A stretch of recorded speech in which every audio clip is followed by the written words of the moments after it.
and accounts for their interests, their security, their ability to prosper as a nation. I want to personally thank, we both want to thank the Kingdom of Saudi Arabia, His Majesty, for hosting us, for making this possible. They've been instrumental in this process, and we're very grateful to them for hosting us here today. And hopefully we'll take this offer now to the Russians, and we hope that they'll say yes, to peace. The ball's now in their court. And but again, the president's objective here is, number one, above everything else, he wants the war to end. And I think today Ukraine has taken a concrete step in that regard. We hope the Russians will reciprocate. Well, just to add to the Secretary's comments, the Ukrainian delegation today made something very clear, that they share President Trump's vision for peace. They share his determination to end the fighting, to end the killing, to end the tragic meat grinder of people and national treasure that's happening on the front in Ukraine. Number one. Number two, they made concrete steps and concrete proposals, not only accepting our proposal for a full ceasefire, which you can see the details of which are in our joint statement that we released together, but we also got into substantive details on how this war is going to permanently end, what type of guarantees they're going to have for their long-term security and prosperity, but also really looking at what it's going to take to finally end this, the horrific fighting. The other piece that I just want to make very clear is President Trump started this diplomatic effort in the Oval Office, talking to both leaders, both President Putin and President Zelensky back to back. And now that shuttle diplomacy continues. We have a named delegation in terms of next steps from the Russian side. We have a named delegation in terms of next steps from the Ukrainian side. I will talk to my Russian counterpart in the coming days.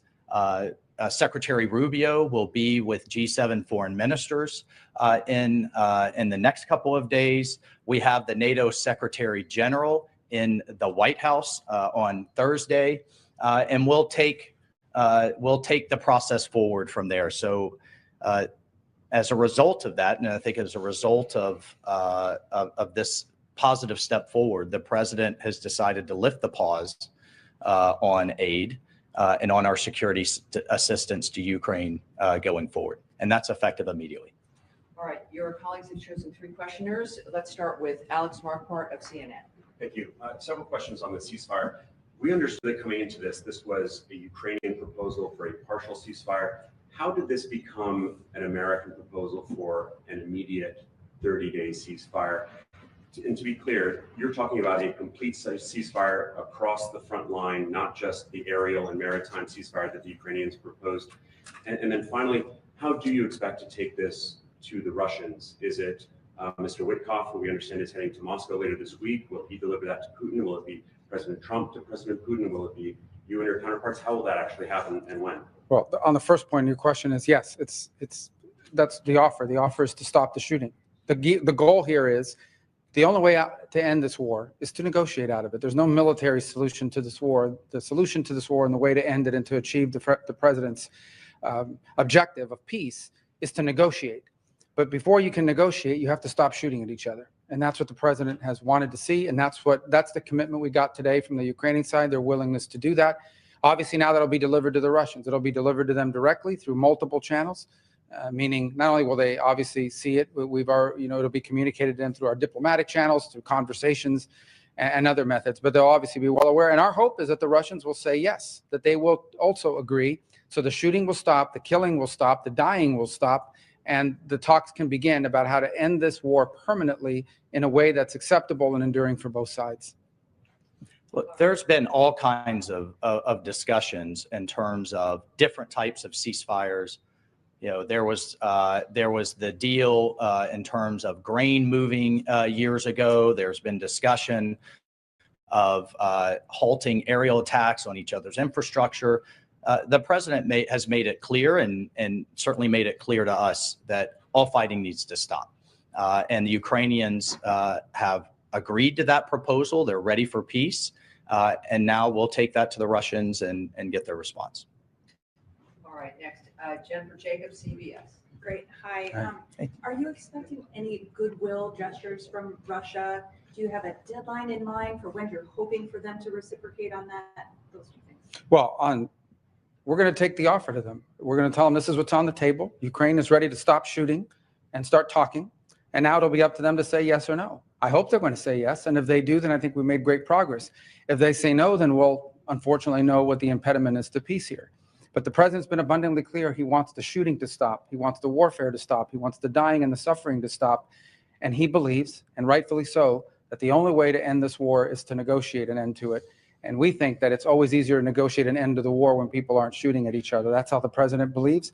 That's what we hope to achieve. The Ukrainians today have expressed their willingness and readiness to do so immediately.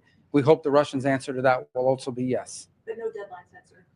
Well, the deadline is we hope to do this as soon as possible. Every day that goes by that this war continues, people die, people are bombed, people are hurt on both sides of this conflict. The president wanted this war to end yesterday and the day before. The president's been clear. He wants peace. And so we wanted to see it as soon as possible. So our hope is that the Russians will answer yes as quickly as possible so we can get to the second phase of this, which is real negotiations, not never-ending dialogue, talk forever, but real negotiations to end this conflict in a way that's acceptable to both sides, sustainable, and that ensures the stability and security of Ukraine for the long term. The goodwill gesture, is there anything like the return of the stolen children or anything that you're expecting in return? Look, we've discussed a number of things, prisoner exchanges, folks that were detained and what have you, but the fighting has to stop. I mean, that's what we agree. The war is going to end to now how the war is going to end. And this was an important first step. And that was under President Trump's leadership. He has literally moved the entire global conversation to where we had a very senior Ukrainian delegation with us today. We've had engagements with our Russian counterparts, and now it's how the war is going to end. And that's under President Trump's leadership. Just to answer your question one more time, the goal here is peace. That's the president's goal. The best goodwill gesture the Russians can provide is to say yes to the offer that the Ukrainians have made to stop the shooting, to stop the fighting, and get to the table. If they do that, that's the best goodwill sign we could see. Obviously, as part of that negotiation, as we're talking about how to end this conflict, there will be a lot of issues to unravel.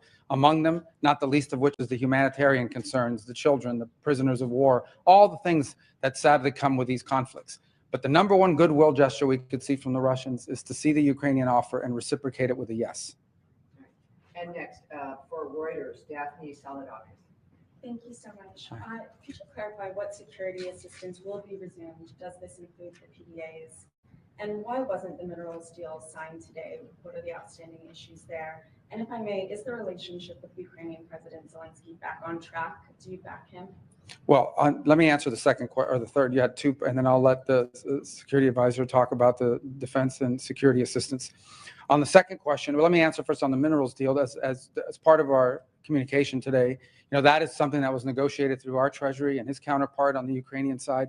And so the president, and you see that expressed, both presidents will instruct the appropriate members of our governments to bring to finality the signature of the deal and the signature of this agreement. So that was communicated today, and that's going to happen. That was not the subject of our talks today. I thought I expressed that on our way in.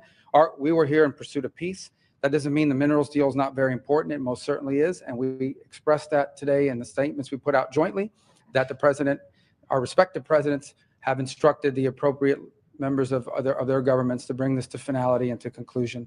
The second part of your question was? Does the security assistance include? No, there was one after that. And the Zelensky relationship There we go. back on track. Yeah. What's back on track here, hopefully, is peace. That's what matters the most. I know everyone's looking for who likes, this is serious stuff, okay? This is not Mean Girls. This is not some episode of some television show. This is very serious. Today, people will die in this war. They died yesterday, and sadly, unless there's a ceasefire tonight, they'll die tomorrow. The president wants that to stop. That's what he's interested in here. That's why we came here. That's why we're grateful for the Kingdom of Saudi Arabia hosting us here. And what we leave here with today is a commitment that the Ukrainians are ready to stop fighting. They're ready to stop the shooting so that they can get to the table and bring about peace for their country and for the world on the security. Well, I mean, I just can't echo enough. President Trump's president of peace. That's what he's demanding, and he's willing to take tough measures on all sides to drive that home. And in terms of the security assistance, it's the current presidential drawdown authority. I'll refer to the Defense Department on the eaches of what munition was where in the process, but it's the current PDA that will proceed to the Ukrainians.